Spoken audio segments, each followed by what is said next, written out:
بمبادرة من ديوان مؤسسة الشباب، أشرف مدير الشباب والرياضة لولاية شلف رفقة مدير ديوان مؤسسة الشباب على تكريم الأسرة الإعلامية والصحفية بمناسبة اليوم العالمي لحرية الصحافة.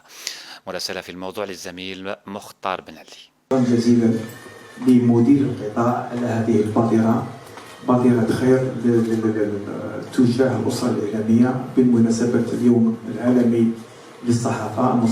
أتقدم بالشكر الجزيل ومتمنيا من الله سبحانه وتعالى أن يديم الصحة والعافية على صحفينا وعلى مراسلينا وعلى كل الإعلاميين. اليوم حظينا نحن الأسرة الإعلامية بولاية شلف بتكريم من قطاع الشباب والرياضة. من هذا المنبر نقول لهم بارك الله فيكم ويعطيكم الصحة اللي تفكرتوا الأسرة الإعلامية.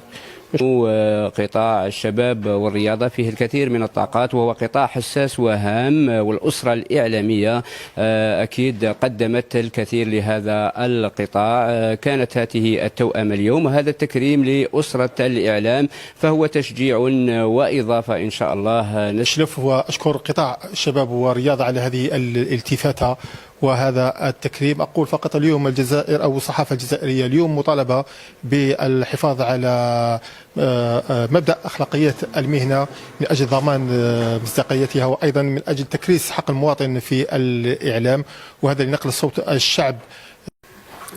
جزيل الشكر لمدير الشباب والرياضة على هذه الالتفاتة الراقية التي إن دلت على شيء إنما تدل على الأهمية الكبيرة التي توليها للصحافة كشريك أساسي للقطاع. هي فرصة أيضا لنجدد العهد مع الأهمية الكبيرة لقطاع الصحافة. كل عام ونحن